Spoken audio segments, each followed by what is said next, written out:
مہدی، ظہور مہدی، امام مہدی کا ظاہر ہونا، عیسیٰ علیہ الصلوۃ والسلام کا نازل ہونا، دجال کا آنا، یاجوج اور ماجوج، یہ چاروں ایک ہی وقت کی چیزیں. اب سوال یہ ہے عیسیٰ علیہ الصلوۃ والسلام کہاں نازل ہوں گے؟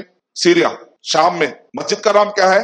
دمشق میں مسجد کا نام ہے مسجد بیضاء، وائٹ مسجد. لیکن ابھی وہ قریب میں بم پڑنے کے سے کالی ہو گئی، جب تک انشاءاللہ کوئی نہ کوئی پینٹ مار دیں گے شاید. یا اس کا نام مسجد بیضاء ہے، ضروری نہیں کہ وائٹ ہو، مسجد بیضاء. ہو سکتا ہے وائٹ ہو جائے اس وقت پر، اللہ بہتر جانتا ہے. یا اس کا نام مسجد بیضاء، یعنی ایک وائٹ مسجد پڑ جاتا ہے نا.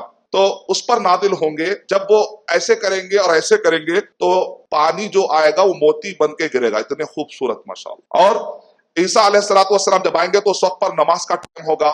لیکن اس وقت کا جو نیک انسان ہوگا، روایتوں میں علماء اکرام نے کیسے پتا چلا شاید وہ امام مہدی ہوں گے، اس کا مطلب وہ آلریڈی تھے. اور وہ جب نماز کا ٹائم آئے گا تو لوگ کہیں گے نبی ہے نا عیسیٰ علیہ الصلوۃ والسلام، آپ آگے بڑھیے. تو کہا کہ نہیں، یہ امت محمدیہ کی خصوصیت یہ ہے کہ میں مقتدی بن کر آیا ہوں، امام بن کر نہیں. تم میں سے کوئی ایک دوسرے کو ہی امامت کروائے گا، یہ تکریمہ ہے. ماشاءاللہ اس امت کی کتنی خصوصیت ہے. عیسیٰ علیہ الصلوۃ والسلام اس قوم کو، اس امت کو امامت کرانے کے لیے آگے نہیں بڑھ رہے. اسی لیے ہمارا امام کیسا ہونا چاہیے؟ بہت ہی بہترین امام کو چننا چاہیے جو قرآن مجید کا حافظ ہو. اچھا، اپنے اماموں کی قدر کریے. ہم لوگ کیا کرتے ہیں، سب سے سستا امام کہاں ملتا ہے ڈھونڈ کے لے کے آتے ہیں پورے انڈیا میں.